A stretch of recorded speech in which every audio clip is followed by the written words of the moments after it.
Good morning, everyone. Welcome to another Tech 90. I'm Daniel Emmerich, Director of Technical Support, and today I have here with me Greg Brunts. He's the National Technical Commercial Specialist Guru. And today we will be covering the new GREE A2L product lineup, focusing on mini splits.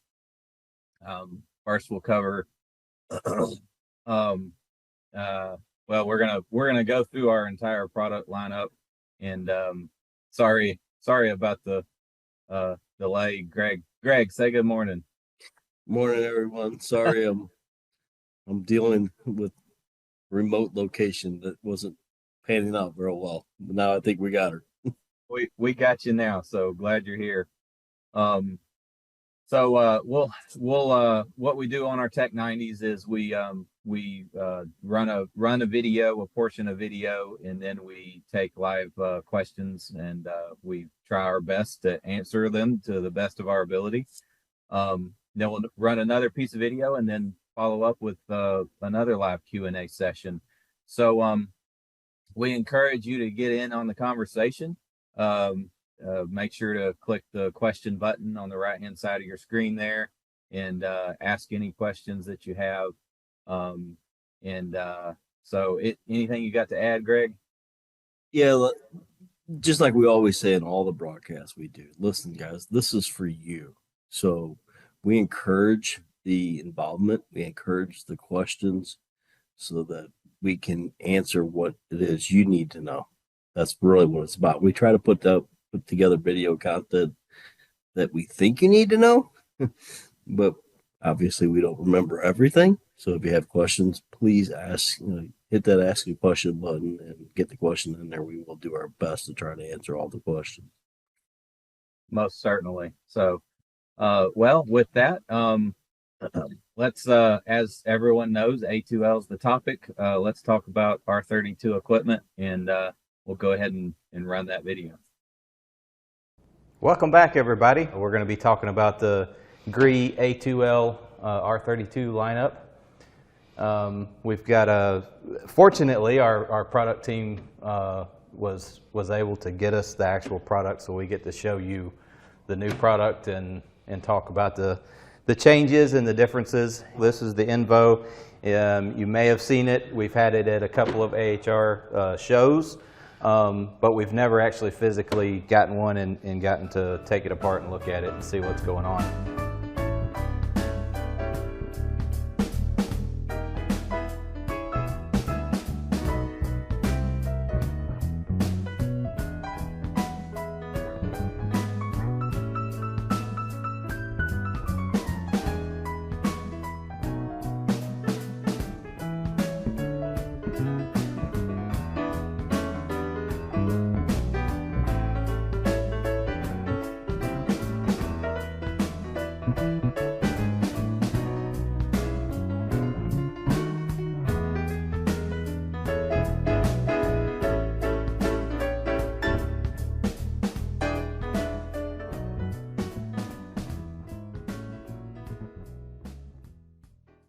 Now on this particular model, because it's the Envo and we have the option of the fresh air kit, there's going to be a couple of extra plugs here. I know this one, just looking at that kit, and it actually says on the wire here, it says new air. So that is part of your fresh air kit plug to be able to run the fresh air fan. And then I believe this one is for a wired controller. So you can get a little bit better look here at the A2L refrigerant sensor right there. So, Daniel, question. If that sensor should go off or sense refrigerant, then what happens? So if it senses refrigerant or the sensor fails, Okay. you're going to get an error code on your indoor unit and it's going to shut down. No, it's not going to shut down. It's going to continue running the fan, correct? Turns the fan on in turbo mode And then and shuts down the outdoor unit. shuts down the outdoor unit. So what that's doing is it's mixing. If there is a refrigerant loss, it's diffusing it. Well, the whole idea is to dilute the air.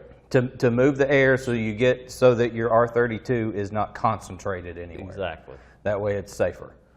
So. Yep. Let's roll this all the way forward. And Yeah, I let's want to talk take a about look at the back. the back. Yep. All right, so on the back here, we've got our bracket. There's one screw in the middle, as always, to get that bracket loose. And then we've got our drain hose and the refrigerant lines here. This clip, I always like to recommend for our service guys, our maintenance guys, go ahead and remove that clip and throw it in the garbage. And that way, if you do have to remove a blower wheel or replace a fan motor, you've got some movement on this coil on the line so you can pull that coil up and out of the way a little bit without taking this completely off the wall. Now, me personally, I'd take it completely off the wall, take it outside and put it on a bench. But if you don't want to do that and recover, pull the refrigerant back out, you can do it on the wall. So let's talk about the other thing that we noticed. This was an unpleasant surprise, but not the end of the world, and something we'll address with GREE. And I did. I know what you're about to say. The drain line. That drain line. So we did request that they move it over here because a lot of installations you're just going straight out the wall, right? Correct. So we asked them to move that over here. Another model that we installed yesterday, which we'll show you in a little while, we found that we had to move it because of the installation, how we installed that. So I did reach out to product management and ask them to get with them on that. So. Yep. So I want to go ahead and take this off because I want to show this drain line one more time, just because we know the chances of some of the first equipment they would get, this drain line will actually be on the opposite side. And before you install it, you want to get that drain line moved. And let's just talk about what that entails. Because also, I noticed here, it gives you a really good visual of it. So if you can kind of turn that unit this way, Daniel, and hold it, then I can get the camera to get a good shot on that and show how that comes loose. Literally all it does is pushes back. Now it's not clipped anymore, and the drain hose will pull right off. I say right off, but it's probably on there pretty tight. But You have to twist it a little bit. give it a little It'll help. come off of there. And then, nah, I'm not doing it. He knows what I'm thinking. And if you guys have watched any online videos, you got to lubricate this. So maybe just, your finger. And then On the other side, there's a plug. the other side, there's a plug. And it'd probably be easier to grab a pair of pliers. Just because. And we'll show hooking that up on the other side in just a second. But same thing. You got to lubricate it with something and get it to push in. Don't use a screwdriver and push that plug in because you will actually punch a hole through it. And then you got a problem. So we can bring this back around this way or that way. Want to come this direction? Yeah.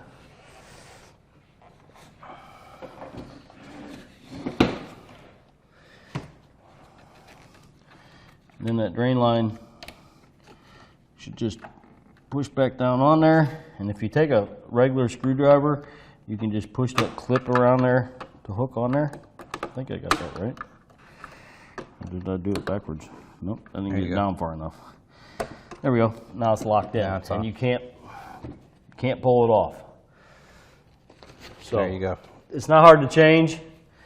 Just wanted to point that out. Daniel, you can probably, more than I. Let's spin this way. Which is one of the things I was looking at with the Envo unit. So if I'm not mistaken, this is going to be just up and down louvers, or is one Correct. of those? So the That's side-to-side up and down louvers louver. are manual on this one? On this particular one, no, I don't think so. Let's see. Well, there's no lever, Yeah. so they got to be powered. Let's see here. Yep, No, I there it tripped is you right up. there. I'm blind today. Okay. All right. So your left and right on this model has a left and right automatic louver with the button on the remote, and then your up down, you can automatically set it with the remote too. Right. So just another thing to point out with the Envo that it's going to have the left and right powered and up and down powered. And I think because Levo is just up and down, right? Levo's just up and manual down. Levers, manual left to right. And then on the Vireo, that one is auto left and right. And then on the Sapphire, you know, it's auto. You can do it with the remote. Okay. So, which is kind of nice. I like that. So, yeah, very cool. All right. Another thing to note is that it did come with the remote holder in the bag, and then you've got your flare nuts that came with it, the battery, and some mounting hardware here. The other thing, and we just redid this, is the before you install it. It's what we call the stop handout. It's got a lot of good details on there. We actually added the torque settings for the flares, so you don't have to pull up the manual on your phone to see what the settings are for your torque to torque your flares. It's going to already be on here, and then some additional notes that just some standard best practices and things like that on here, and some details about the equipment. So Daniel, why don't you talk about the flare nuts and what we've always talked about in trainings before, just in case we've got new people coming in and what we always say about flare nuts. While you're doing that, I'll go grab the tablet and we'll see if there's any questions about this Envo unit before we move to the fresh air part of this. Sounds good. So on these flare nuts, it comes with these for a reason. So the ones that come with the line set tend to be a little bit thinner. I like to always recommend using the GREE ones that come with it, and that way you don't have any leaks or a cracked flare. And then, always with flares, if you make a good flare, you're not going to have to worry about leaks. Now, I think that's even more important with our change to the R-32 product, is that you most certainly want to make sure from the get-go that you have no leaks whatsoever.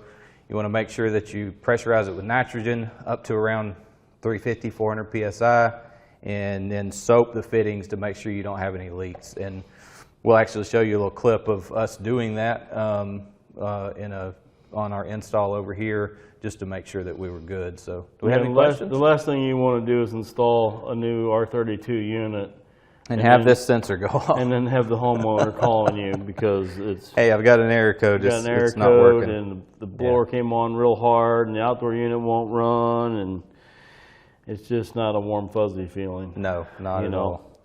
Especially if they got any inclination of some of the bad publicity about the fact that we're going to a mildly flammable refrigerant, and some people just getting freaked out about that. When that's the key there, is it's mildly flammable. The chances of that refrigerant ever catching on fire is pretty slim to none, but you got a better chance of a gas line rupture in a house with propane or natural gas causing a major fire problem. And not to mention, we've got sensors built into this equipment. Right. Whereas, on gas, you don't necessarily have all those safeties all the time throughout the house anyway. All right, so we got a few questions here. Does putting the unit in forced cool operation, the outdoor unit, ramp the compressor to 100% capacity? There is no forced operation to 100% on an inverter system. There is none. You're correct. No. Now there is a turbo mode, which is going to ramp your fan up, but all that does is lock your fan in high speed. Turbo mode locks the fan in high speed, which will put more load on the machine because you're putting more airflow across the evaporator, which is going to drive your evaporator temperature up. The coil temperature sensor on the indoor unit is going to pick that up. The EEV is going to open more to try to deliver more refrigerant into there, and also very likely the compressor will speed up. Whether or not we're getting to 100% operation at that time, it all depends, because it can tell you right now. So if you think about it, let's put some logic behind it, okay? let's say it's 75 degrees outside, and I put that thing in turbo mode. I'm probably not going to ramp that compressor to 100%. No, probably not. If it's 95 degrees outside, Then yeah, you may. Yeah, and then I you put it may. in turbo mode, it's probably going to get closer to 100%. But again, there's It's so all. many It's all going to variables. depend. It's going to depend on your coil temperature, your ambient sensors, inside and out. All of those sensors make up whether it's going to ramp up to a certain point or not. The one thing we do know from our own testing that we have done, and it's nothing published by GREE, it's just good maintenance checks, that we know if you put it in auto mode on the fan, you give it at least a 4-degree demand, you let it run for a good 5 to 10 minutes, you should be getting somewhere to 20-25 degree temperature split or delta T across that unit. So from your return air to your supply air, somewhere around 20 to 25 degrees. Yeah. But even then, I can't guarantee the compressor's at 100%. It's just doing what it needs to do to get that the coil temperature to what it's looking for. Right. So this is the fresh air kit. It is it's an XF30 is the model number on it. Actually, the box that it came in, I was expecting it to be a little smaller, so we tossed it to the side until I figured out where it was. But this is the kit itself. Greg, maybe take it apart so we could show you the inside of it. All this is a small motor. Mixing box. Yeah, it's a mixing box, small motor on it. It's not conditioning the air. All you do is plug it into, so it comes with the wall mount templates, so that there's one for each size. So you're going to, depending on the size that you're using, this is probably a 9 and 12. That's probably 18-24, and that's probably a, I don't know, does it go to 30 and 36? I'm not sure. Couldn't be. You have to look at the documentation on that one. But it's got all of them in the box with it. So you've got your template, and I'll actually show everybody this. So it actually gives the indoor unit high wall mounting plate area plus the mounting plate, which is this little small mounting plate here for the fresh air kit itself. So it's going to snug right up next to that the indoor unit itself. And it also gives you the knockouts. You may not be able to see them real well, but it gives the knockout for the 2 air ducts, and then the hole to go through the wall. So it's actually perforated to where you can knock that out and put it up against the wall and draw it on there. So at first look, Daniel, it looks like it's 9, Okay. 12, and 18. Okay. But there is some different. So there's 4 patterns there. So there's probably some difference 1, 2, in. there's 3. Indoor. Oh, is it 3? Okay. 3. So that makes sense. So a 9, 12, and 18K? 9, 12, and 18K. Okay. All right. So here's the air ducts. It pulls in the fresh air. And then here we have a little filter.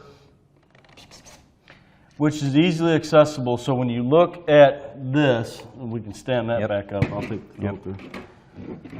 You look at this, it's accessible from both sides. Greg figured that one out. Yep. So if this is up against the unit, because it's on that side of the unit, this is where you would break loose for your wiring harnesses to come across. But then once this is all in, your fresh air comes in through the top. We mix in the air here, and it blows out the bottom. So there's also a filter that right in It here goes for that. on the top right And here. you can get to those filters.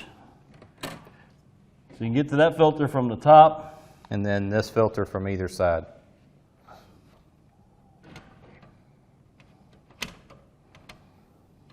Interesting. Well, you're learning with us. Yep. There it is. Down there. There we go. And then those are the little clips that are on the back right there. So I believe Yep. for the indoor filter, for the outdoor filter, you are going to slide it out from Right. the access panel. Right. This filter, This is even the though it's a inside filter. grill, you're going to have to, that's going to have to slide off, man, Well, for this, yeah, to get to the indoor filter. yeah. Because otherwise, how are you going to get to it? 'Cause Well, you can't and get to it through this particular filter right here is really, it's You're it's not going not to change it pleated. that often, yeah. Yeah, this is something that's just there to catch any debris that may work its way up past that filter. So for the most part, you're not going to be really servicing that a lot. Probably once a year. Yeah, once a year, you wash it out and then put it back in there. Yep. This outdoor fresh air filter is going to be one you'll want to change. Yep. That's when it's got easy access. And to that's it. got easy access. And the other thing I noticed, so these little things popped on, just so I can show you this. These pipes are super easy to put on. They just screw on there. Now, these come in a box, they just clip on there, and I'm going to make a liar out of myself as how easily they come back off. They don't come off very easily, but they just pop on there, and then this will just screw right on there, and you're golden. So not hard at all. And then once you get outside, I'll let you get that pulled off. Go ahead and get that so I can go all the way to the end. Then your outdoor unit, I'll let the camera catch up with this. So you're going to stub these out, and then the template gives you how to make the hole.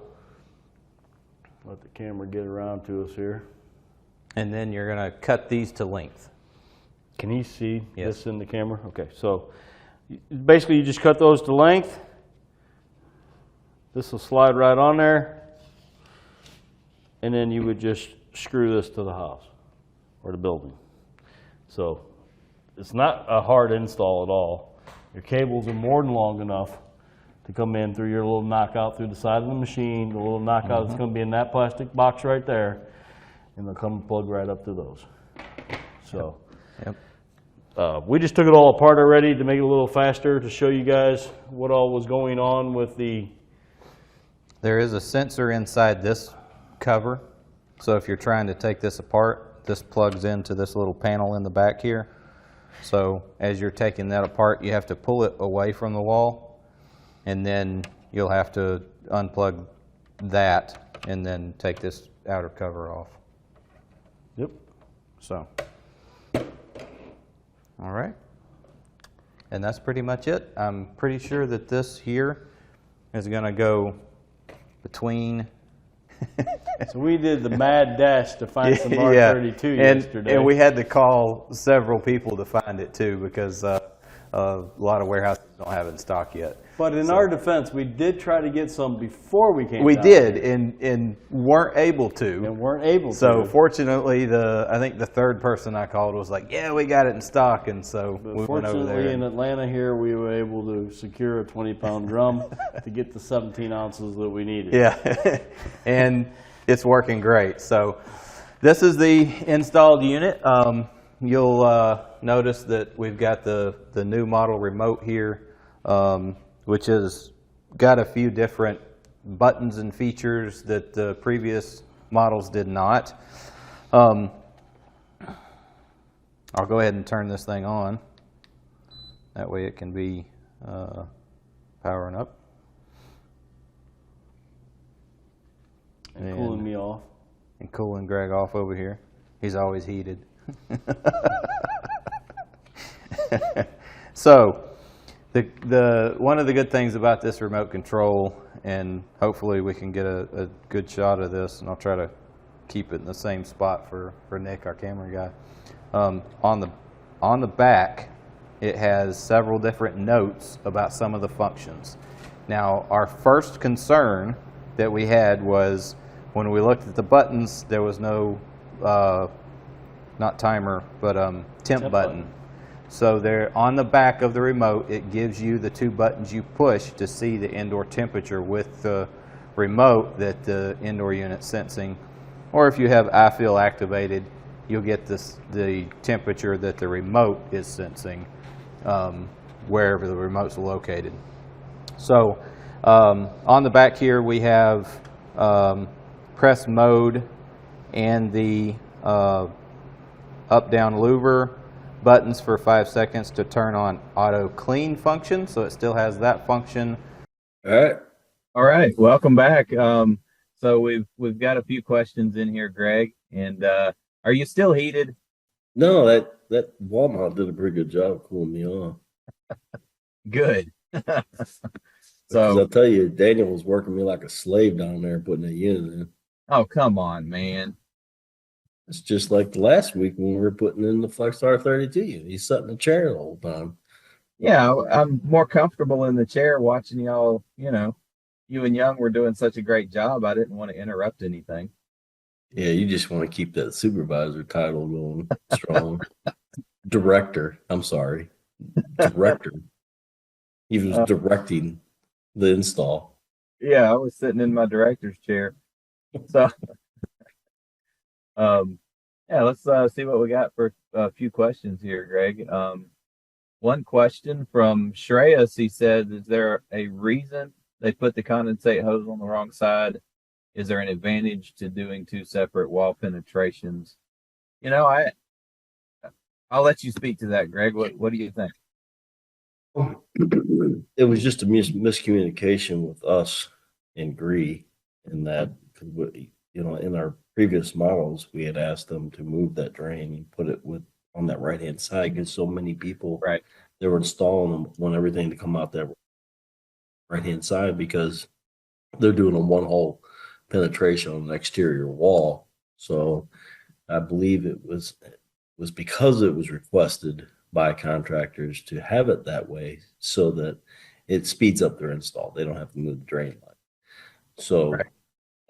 But I could see where there's one possible advantage by having a separate penetration through the wall for your drain line, in that, less chance of the drain line getting smashed by the refrigerant line and penetrating the wall and smashing that drain line down and keeping it from draining. But the negative side of that, though, is if you're penetrating an exterior wall because it's an add-on or replacement, you're installing a mini split that's never been installed, and you're adding it to an existing structure. The problem with that's going to be now you've got a separate drain line, and if you put the drain line with the refrigerant lines, then they can all go behind one set of line hide. Right. Good point. And the cool thing is that was changed from being over there by itself to being with the line set where it would normally go out in a general application. A lot of applications, but the feedback was, hey, let's put it on that other side so we can, go out with the line set there. And the factory listened to the feedback and changed it for us. So for whatever reason, those were prototypes that we received, and there's possible that there's a few little changes as we go along before we actually receive the stock on the ground, the stuff that's actually going to go out to the distributors. So we got another question here. Does the fresh air kit work with the console and cassette systems? No, it's just with that Envo. It's just that high wall with the fresh air kit that works as the fresh air system. Don't forget, go ahead and click that question button on the right hand side of your screen there, and anything you've got to ask questions about the R-32 change or what we're talking about on the videos there. We had another question here, Greg, from Arif. Hopefully I'm saying that right. I apologize if I'm not. He says how to make sure OA flows in and not the other way around. So he's talking about the outside air, right? Oh, yeah. So that mixing box does all that for you through those two pipes. Yeah, it actually has a small fan motor in there, right? Yep. So it's going to do all that for you. So I think, Daniel, I'm kind of talking off a limb here, though, but I thought GREE had a little short video of how that air exchanges through. I'm not positive, Greg. I I don't know. I'd have to look and see. I'm sure they do have something out there giving a demonstration of it. I'm pretty sure they do. And so if we can, obviously we can't do it in the middle of this broadcast, but we'll do our homework and see if we can find that little clip. And then we can add it to our instructional videos on our website. Great idea. All right. Well, that's all the questions we had for now. Anything else, Greg? No, I'm good. I just want to make sure everybody's, getting their questions asked while they're at it here. So maybe some of that'll get stemmed when I start talking about in the video. I don't know if it's played yet or not, but when we're talking about whether or not, what the sensor does when it goes into alarm. I gotcha. It means to the contractor and stuff. I think that may stir some questions. So yeah, let's just carry on with some more video and stuff. And I can't, and I'll be honest, we had 3 hours of video. We did the live broadcast. Really had to cut it down. So in order to keep it in the time constraints that we do in the Tech 90s, it's hard to tell you exactly and remember every part that we had to cut out and keep in and whatever. So, but it's definitely a topic of discussion after we get done with this next video clip, where we really need to talk about those sensors some more, and whether the question's asked or not, we'll have a conversation about what exactly happens when the sensor goes off and stuff like that. So stay tuned and enjoy the next part of the video, and we'll come back and do some more questions and have some more feedback about A2L and the sensors on those units. All right. Well, let's roll it. So here we are. We have Sapphire 12K indoor unit. This is the R-32 model. I'd like to focus in, since we had the question earlier, on the warning label here that is on the bottom of the indoor unit next to the data plate. So there's your warning label right there. So there's warning labels galore, Yep. And that's a requirement, so they're everywhere. And so let's take a look at this thing. So first of all, I like the look of this. What do you think? I like it too.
How many BTUs you said this was? 12. Why is it so big? Efficiency. There you go. We've To got get to the have enough coil efficiency, space. they're gonna Yeah. increase the evaporator. Now, the other thing I will tell you with Sapphires that guys need to be paying attention to is the actual capacity of it in heating mode will be significantly higher than the same size BTU in another model. Very true. Yeah. So be very careful when you're doing Sapphires that you're not oversizing, because it's basically kind of already oversized. Yeah. So look Yeah. at the actual, submittal. And see the what extended the ratings extended to see ratings what your are actual and BTU all that. content of the machine actually is. Because what are we hitting, over 30 SEER with these? I think I don't remember what the latest number was. You know, it's like the original Sapphire that I was starting here when it first came out, and it started around 38 SEER. By the time they, get everything approved and get everything tested, then it comes down. But I believe this one started at 40, and I believe it came down a little bit. We might be around 30 now. Yeah. So, but that'll be on the submittal as well. Yep. The SEER rating. So this one, I'm actually It's happy on- to see the drain is on the side. that we Drain's want it on the side where the line set is. Once again, want to take this thing off of here and throw it away. If we were going to install it, of course. But we're not installing it, so leave it on there. Okay, we'll leave it on here.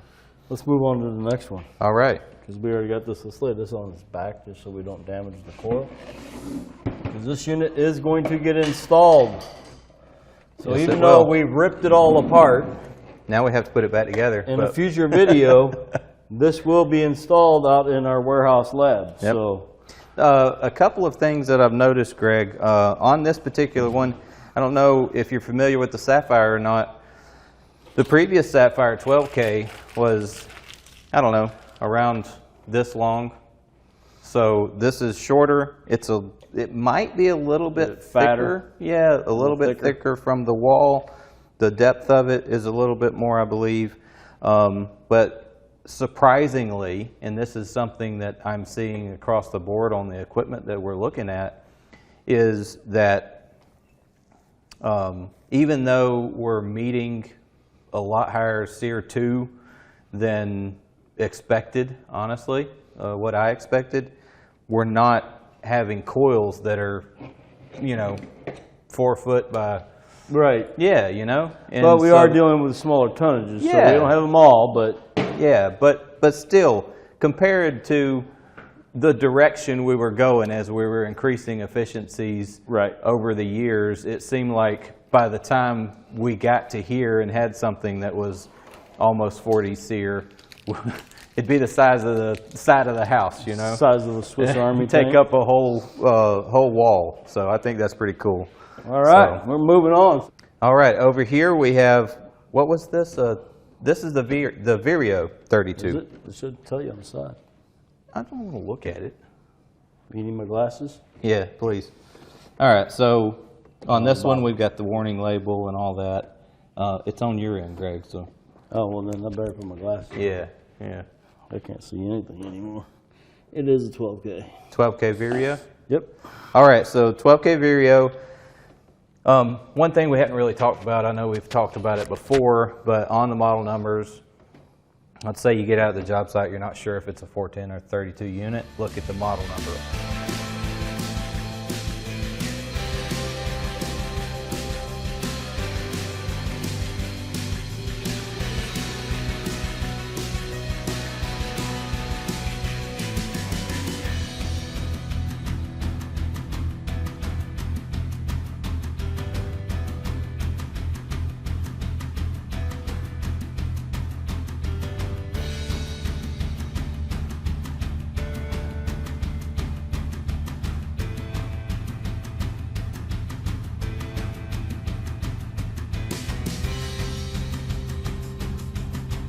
We'll get that fixed up.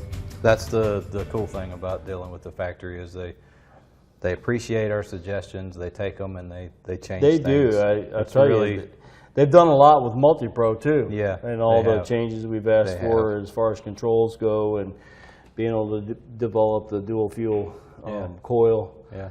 So yeah, and so they definitely listen and try to improve products for us. So really not a lot of changes to this other than the R-32 sensor. Yep. I don't think it's much different. Very similar to the previous third generation VIR. Yep. Other than that sensor. So, all right. All right. So I guess we'll make our way over here to the outdoor units that we got to show you guys. The way they've built this board now, and you guys really can't see it real good, but it looks to me like when you go to change the main board, the way they've got this, it looks like it's on a slide now, So you can which slide I the really whole like. thing. I mean, you'll still have to pull the Heat front sink and panel all. off, but Yeah. once you get it, you know, with zip ties cut loose and everything, you'll be able to slide the whole assembly out to do a board change, and then the whole assembly looks like it'll slide back down in. It doesn't look like it is, you know, there might be a screw or two on the bottom, but it really looks to me like it'll slide. So there'll be a future video about that. Most certainly. We will do a video on getting this board out of there, the whole assembly out, like we've done before in the past about board changes and stuff like that. So there will definitely be a future video regarding pulling the board out, because We've got our that's going to be adapters that come with it, bag of adapters there. Those are the little short ones with no copper in between, which I like. those. So assortment of They just look aesthetically they nicer, look nicer. So and they're easier to package and stuff. So all right. So other than that, I didn't see a lot of changes to this other than the warning labels with the R-32 refrigerant in it. I don't see much change other than that. So yep. And like the E model ones, they do have the ports labeled a little bit nicer. It's printed into the stamped into it It's instead stamped of it into just it, so you can see A, B, C, D, E. Right. And don't forget, anytime you're hooking up a multi-system, you have to match the indoor piping and the indoor wiring where you wire it up. Otherwise, the EV will be sending refrigerant to the wrong one when it calls. Yep. So, Let me come around here. I want to get on the end here a minute because I'm kind of curious to this one too. So this is the Vireo outdoor that matches that indoor that we just looked at. So Daniel, it kind of looks like they did the same thing here. It kind of looks like this is sliding. That's very similar to, remember last year when we were doing the board change trainings, the smaller units, the 12K, the 9K that I don't remember which one in particular, but the whole thing, the electric box all just slid right out of there. Yeah, that's kind of cool. So honestly, you know, if I'm changing a board, I'm going to take that whole assembly out, set it on a bench, and change the board out, and then put the whole assembly back in there.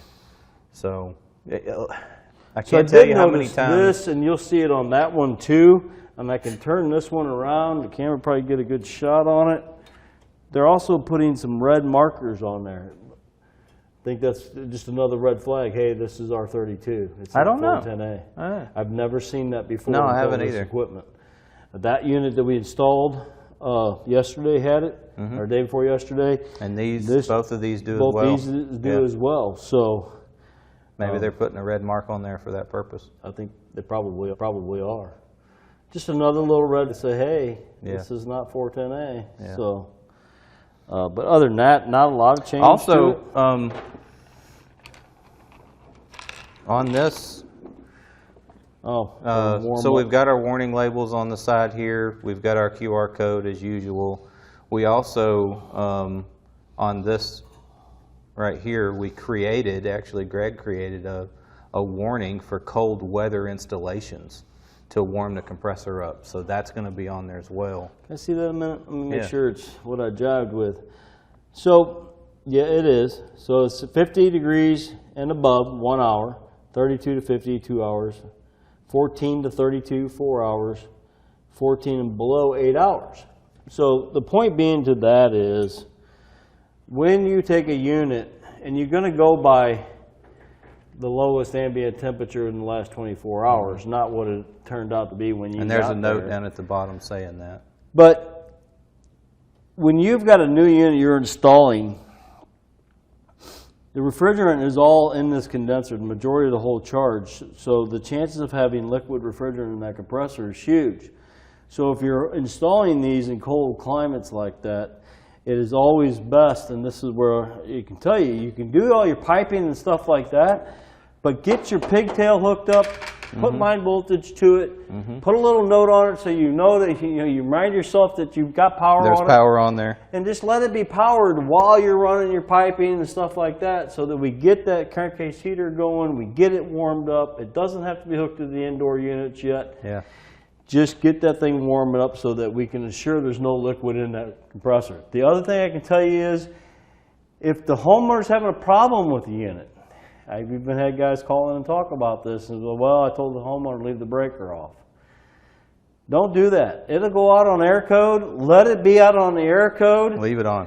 And leave it on. Because even if it's out on air code, that compressor crankcase heater is still energized. Yeah. And I've actually told guys to say, hey man, slide back by that job, put that disconnect back in, and then go out there tomorrow to work on it. Yeah.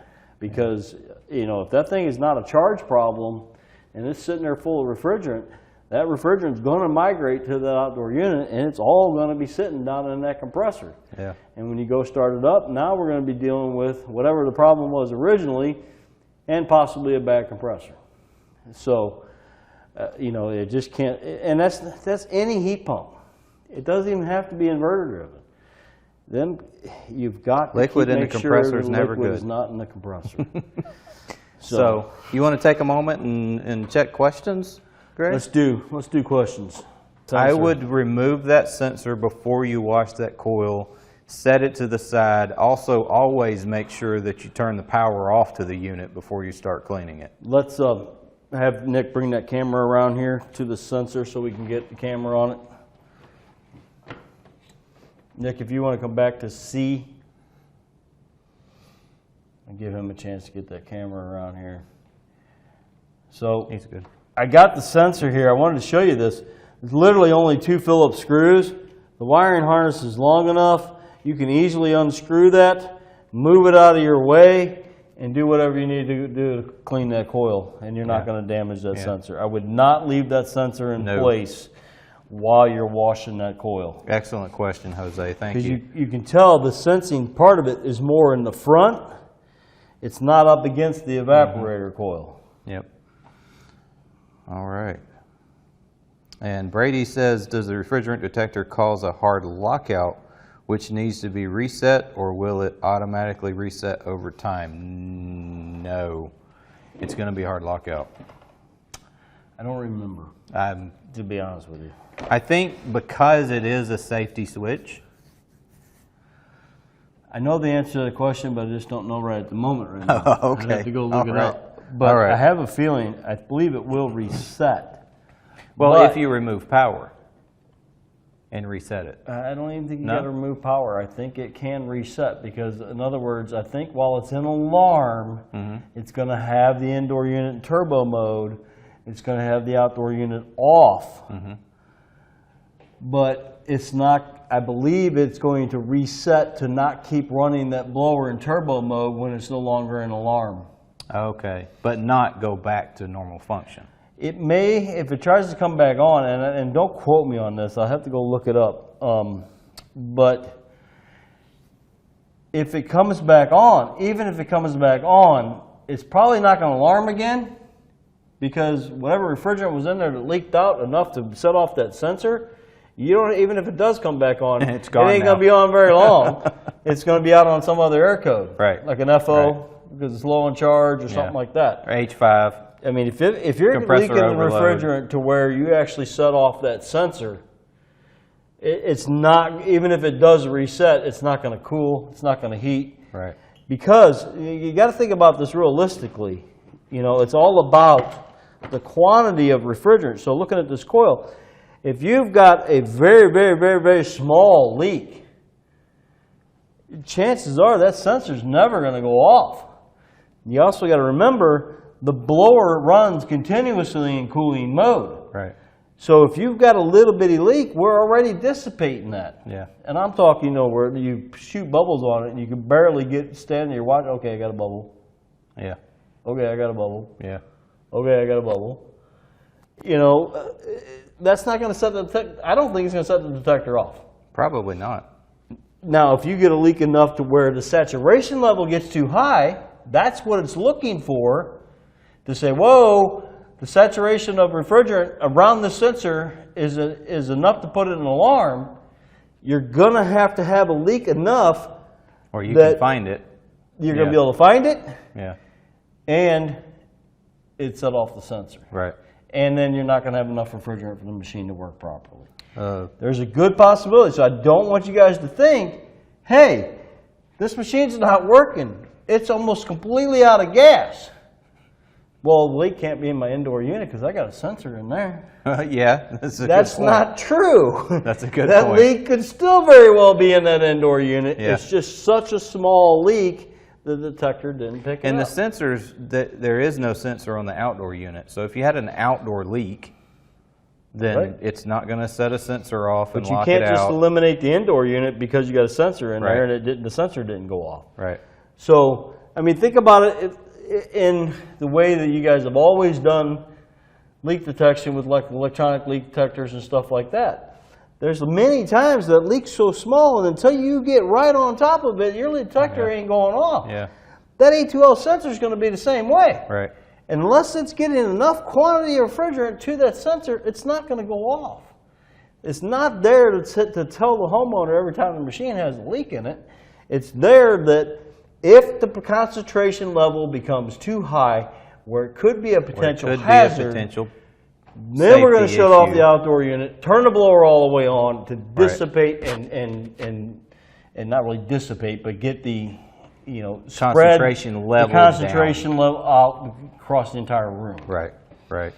I mean, And you there's could very well also- have a leak and never have that sensor There's go off. also some statements on that warning label I noticed that gives you a square footage. Right. That is a requirement for the A2L change, is a certain square footage for that. So there's model. also something else that we could share here too. If they've noticed or paid attention through this whole thing, we have not opened up one 9K head. No, we haven't. Why is that, Greg? Because there's no sensor on it. No, there's not a sensor. Not on the 115 volt. Right. The 230 volt 9K will have it. It will have it Because it can be used in multi-zone. It can be connected to a multi-zone. But the single zone 115 volt 9K heads, them systems don't hold enough refrigerant to require that an there be a A2L sensor. And So- that's another good thing about the R-32 is, and we'll talk about that when we get over there, is you have less refrigerant charge in these systems. There's less refrigerant there to be a potential hazard. Yep. So, even less to worry about with these. But yeah, I remember that discussion with the factory, Greg, and they were saying, hey, you can leave this sensor off on the 9Ks, and the reason we chose to keep the sensor on there is specifically because it can be used with a multi-zone. On the 230 volt unit. On the 230 volt. Yep. But the 115, you cannot, and we just had that question this morning, can I use it on a multi? No. Right. So this is your vertical drain pan. The vertical drain pan, no matter whether you're in upflow or downflow application, that drain pan stays attached to the coil. So when we're doing downflow, we're taking this whole coil out, flipping it upside down, and it is going to slide back in to the brackets on the side. The drain pan is sliding into those brackets. Yeah, the drain pan's actually sliding in there. So it stays with it. And then you're flipping it upside down, so the water's still draining down into that drain pan. Right. Keep in mind, and I've seen guys do this, when you're doing air handler, the coil is in the return. The condensate drain has to be trapped, or it won't drain. Right. Because your blower is sucking on that coil. So it's sucking on the condensate water. The trap breaks that suction Yeah. and allows it to drain. Allows it to drain out. And you got a system that all communicates Yep. together. Yep. The fan motor works with it. The compressor works with it. Refrigerant flow works with it. And it works stupidly well. But to answer your question, you're probably talking about a system that's already got Yeah, flex system with Ductwork. zoning already installed, Zoning. and you're putting the Okay. flex in there. I think you're okay as long as you make sure your smallest zone is at least 50% of the capacity of the unit. You know, that's a good way to look at I it. don't want to stress the unit any more than that. Right. Because let's take, for example, let's say you're putting in a 5-ton flex and your smallest zone is 2 ton. Yeah, that could be a big issue. You're not helping that unit No, at not at all. all. Not And at if all. you run that thing in heat mode, yeah, okay, it can only move so much air, even if you got a dump zone. My thought process is you're probably going to end up on H4, Yeah. which Yeah. is overload protection because that indoor coil got too hot and it finally threw itself into overload protection because we're not moving enough air. Even if you're bypassing air back into return, you're putting hot air right back into your return, recirculating some of that air. You're still Keeping that really heat up. only moving 2 ton of air. Yeah. So I think you'll probably be okay as long as you're staying at least 50%. Or you have a dump zone. The compressor will ramp down with it. I have heard of a lot of Dump zones work folks. well too. I have heard of a lot of customers that they're using the flex with zone systems, and they've had great success with it. But we can't stress enough, it's airflow, airflow, airflow. If it's not designed properly, if you do not have a good duct design, you're going to have issues with it. And it's not that you're going to have issues like you used to have where the compressor fails or the indoor blower fails, No, it's a gonna year later. protect It's itself. going to protect It'll itself. be out on air code. The consumer is going to be irritated because it's out on an air code, and then it just turns into a big mess. So, yeah, airflow. As long as you design it properly, then there you go. So, all right. Well, And I thanks. think with the new R-32 equipment, also having a staged operation, which I believe is what we're going to have here with our Y and Y1. Yeah. If you only got one zone calling, you'll be running at a lower capacity. Which could work a little bit better. But again, I still would stay with at least a 50%. All right, welcome back. Hope you enjoyed the video. A couple little things there. Yeah, I do want to clarify that. Yeah, first of all, we're gonna either the next Tech 90 or the one after, we're gonna completely cover the R-32 flex unit again, and go through that and share anything new that we've learned as we went along, because we learned a lot between the time that was recorded and the time that we installed it last week and did that video. We've learned a lot. One thing, Greg, that we learned is about the Y and Y1. Yeah, that's not actually a staged operation for the fan. Excuse me. For the fan, that is actually a Y into the board, and then the Y1 is out to the outdoor unit. So that basically if for some reason it would go into alarm, it kills the Y connection to the outdoor unit and shuts down the outdoor unit. So it's really a Y secondary. It's a secondary safety for that A2L refrigerant sensor, not just L, but either way, it's going to shut that outdoor down. So but the other thing, I like redundancy. the other thing we learned with that too is that machine, you can actually do the 24-volt thermostat option, which is, there's nothing wrong with that. And that way you can use whatever thermostat you want to use with Wi-Fi and all that good stuff. Yeah. So that's one option. The other option is using GREE's controller, and we can do it. It's just a 2-wire connection, H1, H2, and R and C. So 4 wires. So R, C, H1, H2 from the indoor unit to the outdoor unit, and the same thing from the indoor unit to GREE's controller. Then that opens up the door where you don't have to set dip switches for blower operation or anything like that. It becomes more of a communicating system, and we'll set the airflow to be more variable than what you get out of a single speed operation if you use just a 24-volt thermostat. Both are good options. And I believe from our latest discussions, and Daniel, you can correct me if I'm wrong, I think we are actually going to start. I can't say for a shipment that's already on its way whether the controller will be shipped with it, but I believe in future orders we are going to have those controllers shipped with the equipment. Yeah, that's the suggestion anyway. So, you know, in the beginning we were not really interested in the controller, and once we saw what it can do, we were impressed, and so we want to press them to include it. So we'll see what happens as that shakes out. You know, like we said, it's prototypes. We're just getting into it. A few things could change, you know, but by this time next year we'll know all about it. So Right, and that's what we discussed when we did the live broadcast about that machine last week. Is, hey guys, we're trying to stay ahead of the game and feed you information as we know.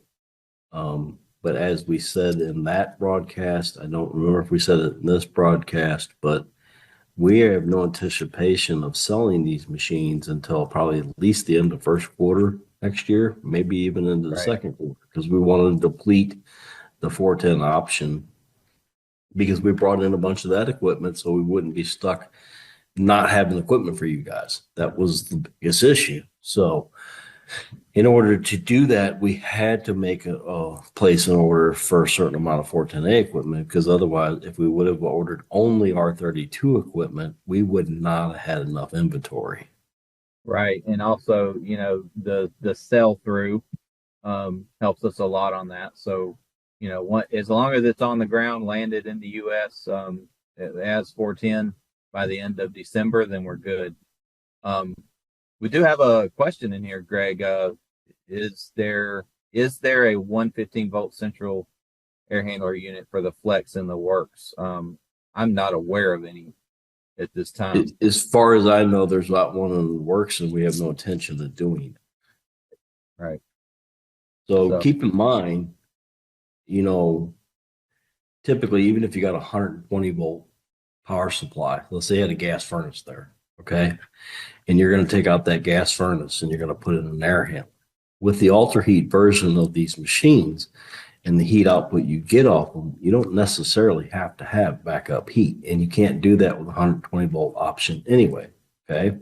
So therefore, that 20-amp circuit that you had, or 15-amp circuit that went to that furnace, can easily be, it's just a wiring change at the air handler, taking your white and your black and making that two hots instead of a hot and a neutral, and then your ground. And then in the breaker panel, the breaker gets swapped from a 120-volt breaker to a 230-volt breaker. Now you've got 230-volt supply. Yes, you have to have an electrician, most likely in whatever municipality you're in, to get that power switch changed over, but I don't think that's going to be an expensive option, provided that furnace has a dedicated power source all the way back to the panel. Now, that's been specified by manufacturers for years that they should be on their own independent circuit. Right. But some of your older homes, it may not. So that may be an instance where you would need an electrician to pull you a new power line. Yeah. But in those instances that you really need the power updated anyway. So, right. Yeah. So, you know, I constantly hear that about 120-volt op, and I'm trying to picture the reasoning behind it. And I'm thinking it's because we're pulling out a gas furnace or something and wanting to go to an air handler, because you don't really need the fossil fuel if you're using a machine like this. So right. I could be completely wrong on that. And if somebody wants to make a comment to it, whatever, we'll talk about it. But I just don't. The demand and the discussions that I've had internally with our company, and I think Daniel, you can attest to this as well, there's just not enough demand for a 120-volt option.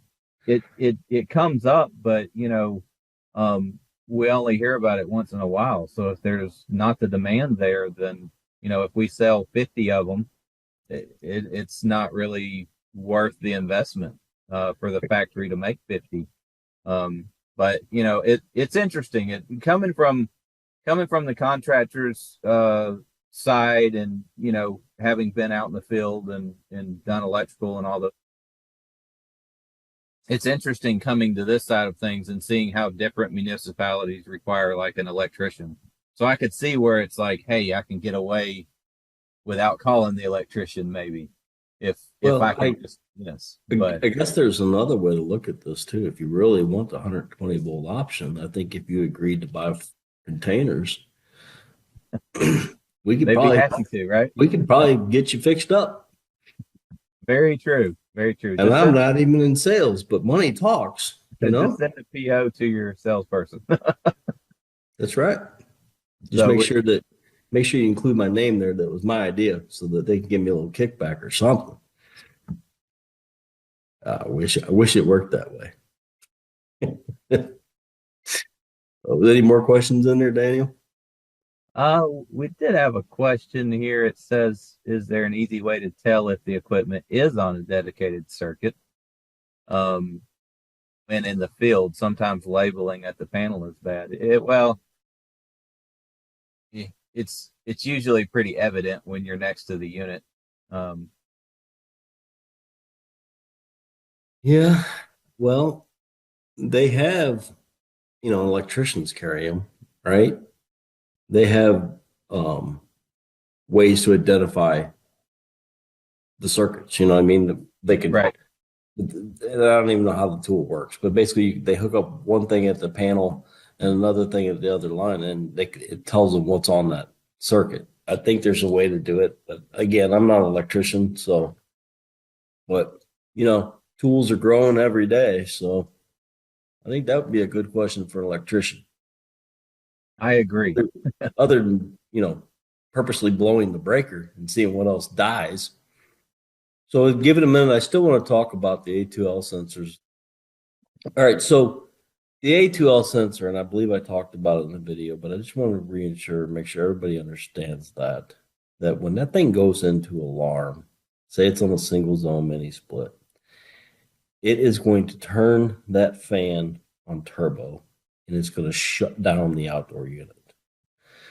If it's on a multi-zone, it is going to turn the indoor unit that went into alarm, it will turn that fan to turbo. It will shut down the outdoor unit, and it will shut down any of the other indoor units. It won't turn the fans on those. It will just shut it down. So, and the idea behind that is to dissipate it in a way to give it a more of a dilution rate. I don't know the best terminology to say that, but if you spread out that leak throughout the entire room, then it becomes less of an issue. So, but I also want to make sure everybody understands, if I said it in the video or if I didn't, that just because that alarm thing didn't go into alarm and you have a leak in the system doesn't be on the indoor unit. Because remember, that thing's only looking for a percentage of that leak. And if you got a small leak, for it to go, leak out, that sensor may never pick it up because it never reached the percentage that it's the 10% percentage threshold that it has to reach in order for it to go alarm. So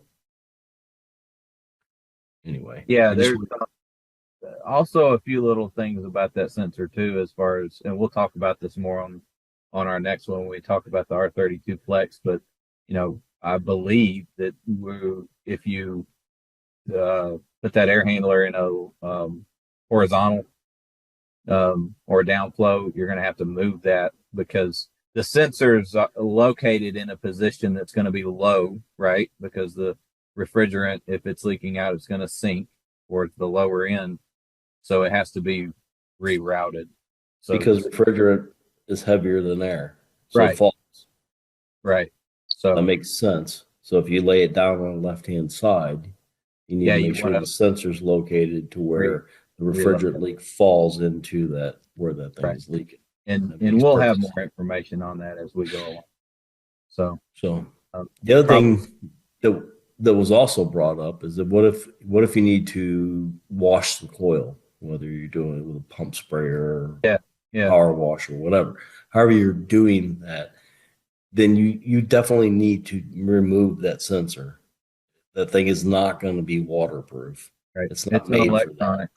Yeah, So make sure you move it out of the way, whether you unplug it and move it out of the way completely, or at least move it out of the way, throw it in a freaking Ziploc baggie if you need to, just to protect it so it doesn't get wet.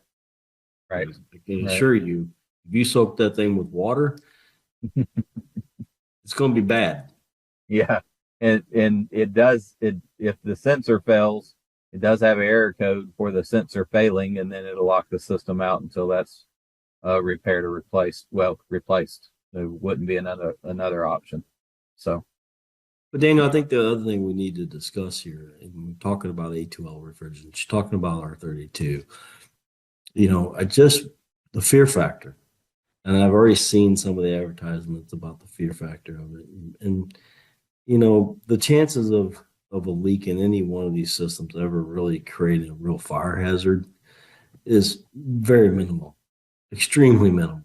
And I think we even said it somewhere in one of those video clips that you got a better possibility of having a gas leak in a home causing a real problem yeah, than you'll ever get from one of these machines. So I just think that contractors out there, when they're talking to their homeowners and consumers, they need to give them that at ease and put yeah, them at ease.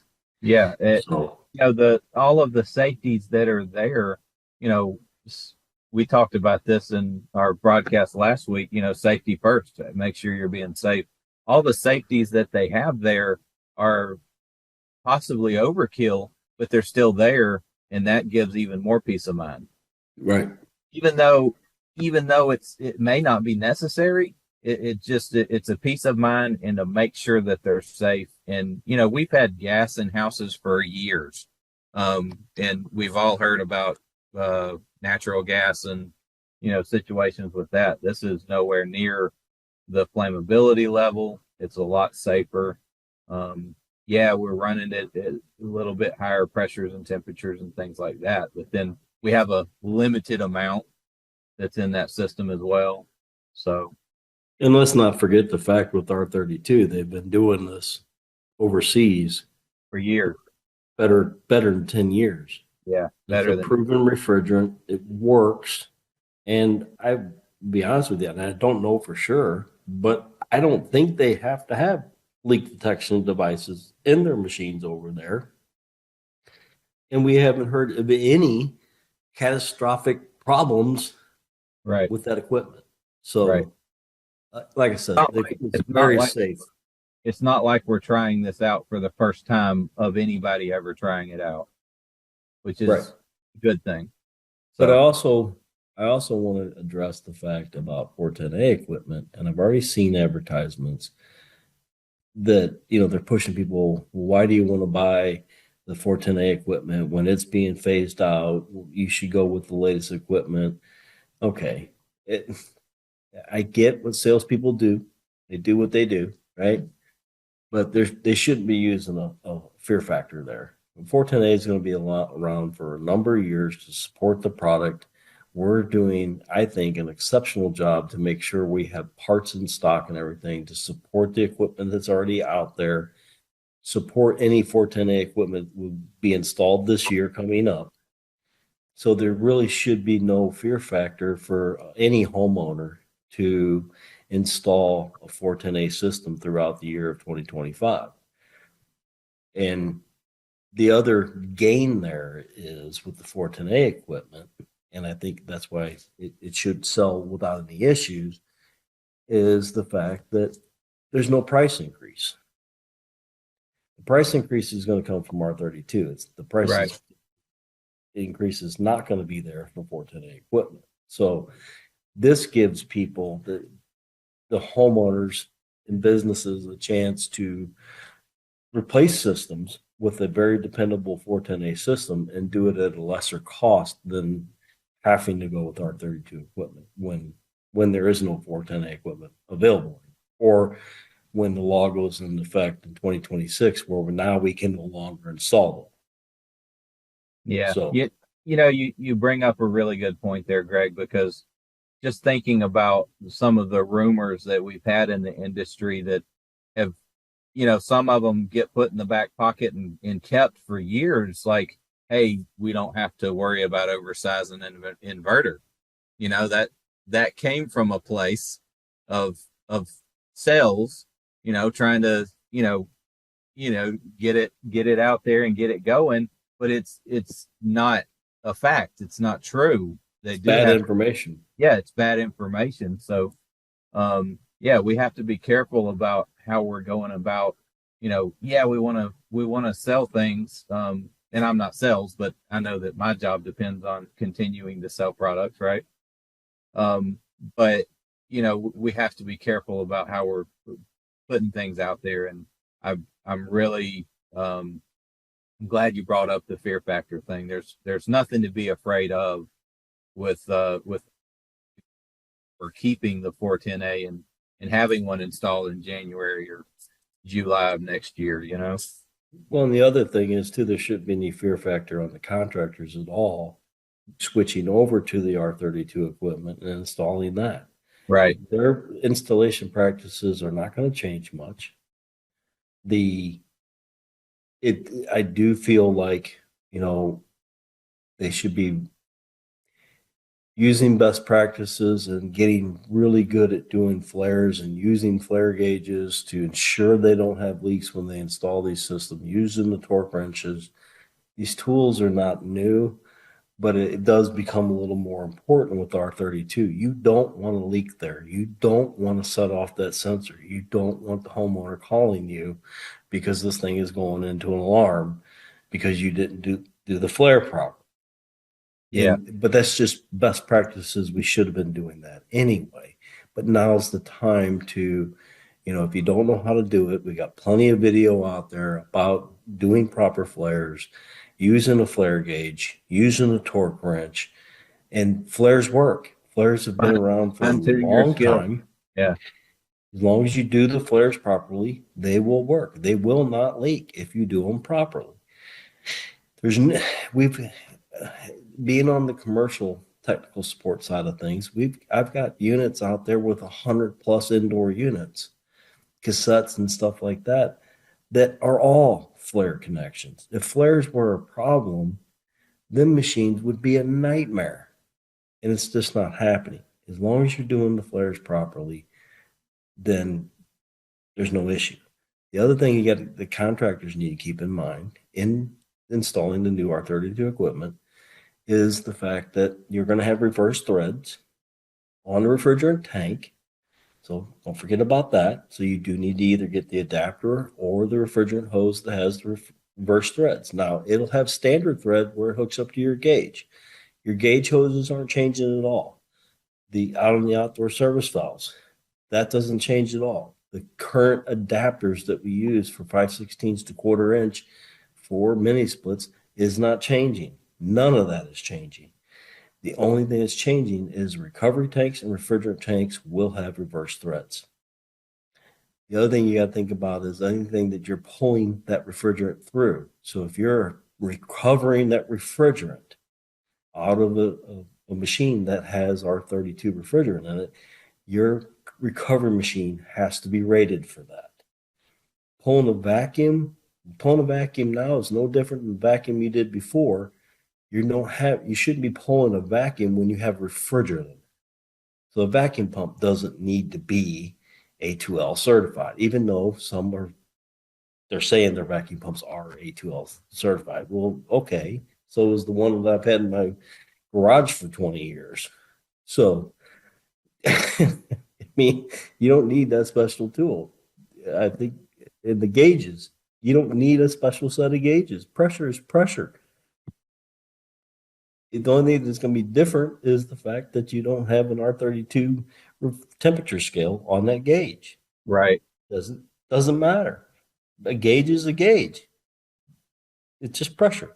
And the pressure difference between 410A and R32 is minimal. Your gauges will handle it. Your hoses are rated for it. You don't have to worry about all that. So leak detectors, though. Talk about leak detectors. Yeah, don't use a diode leak detector because that could give you a little burn. It could light something. Yeah, so make sure you're using a leak detector that is rated for A2L refrigerants. Right. So, I've had comments from guys saying, hey, what tools do I gotta have? Which one? Use a little common sense and think about what you're doing. Is the tool actually could it become an issue with that refrigerant? A recovery machine? Yes. Set of gauges? No. Leak detector? Yes. Like I said, just put a little common sense behind it. You'll know what tools you need to do. But I still like, and I don't remember if it was in this video or not, but it's a really good excuse to tell your wife you need new tools. Exactly. So use that to your advantage. Sorry. So anyway, I know to get all the video content and get all this in here, we had a whole section about the tools and stuff that we did out of the live broadcast. And I'm just trying to give you the highlights of what we really talked about with those tools. So yeah, and we'll add that into the next the one where we do the R-32 Flex Tech 90. There you go. I believe the next one coming up we already have planned, but the one after that we'll do the R-32 Flex and talk about it and get into the details and talk about the tools a little more. So the good part is we've installed 2 R-32 units that weren't charged by the factory either because they came in air freight, and we they can't have refrigerant in them. So Daniel and I have completed 2 installations in our lab with R-32 equipment, and we haven't set anything on fire yet. So obviously we're doing pretty good. And it works too. So then they work. You got to put that part in there. It actually works. We haven't call back. Yeah, well, that would be pretty bad if we got a call back on a lab unit. It would be pretty bad, but All right. So is there any more questions came in, Daniel? Well, we had one question. It says, when are you going to talk about the new Envo line and the R-32 products? I think we've covered that. I think that's what today's was about. So if you did get here a little late, this will be posted later so you can rewatch it, start from the beginning. At this time, there's no more questions. So you ready to wrap it up, Greg? Man, we must have done really good in the videos if there's no questions. Yeah, we covered it well. I guess so. Awesome. Well, as Daniel said, we will be, they'll get this. I don't even know how fast, but within a day or so, it'll be on our website. And you'll be able to rewatch. So, all right. Well, thanks for participating in today's broadcast. If you had to step away for a bit, like we said, it'd be posted at GREE Comfort on our YouTube channel. And don't forget to join us for our next training broadcast. It's going to be a Tech 90 on December 19th. So that's going to be multi-pro system design and install. And installing Christmas lights. Oh, that's great. So you're going to be hanging from a ladder on the Zoom trying to answer questions. Well, I didn't tell you about the new feature of multi-pro. Every time the unit comes on, your lights dance. I like it. That's going to be cool. If I could figure out a way to make that work, I'd do it because it'd aggravate my wife like you wouldn't believe. Oh, man. Maybe get it to play Rudolph or something. Well, she may not ask you to put the Christmas lights up next year. No, I'd have to play the Chipmunks because she absolutely hates the Chipmunks. So hey, if you can't have some fun in what you do, then what's the point of doing it at all, right? I completely agree with you, Greg. So as a reminder, our next Talking Comfort Live, as always, will air on the first Wednesday of the month. The next one is December 4th. We were talking earlier, Greg and I were talking about what we're going to talk about, and I think you're going to enjoy it. It's going to be a good show. I think that's going to be a great show, and I think it's worthy of the topic. And I don't want to spill the beans. I don't Nope. want to They talk gotta about wait. what it's going to be just yet. But please stay tuned. I think we can get a lot of engagement in that. But then again, I've been wrong before, so just not very often. So, all right. So, be sure and continue to refer to our training calendar page on greecomfort.com, as we'll update any upcoming trainings as they are scheduled for the winter/spring season. We will be working on that as soon as possible to get that out there to you all, so you'll know what the options are and what we're going to be presenting. And as always, don't forget, at GREE, We're by your side.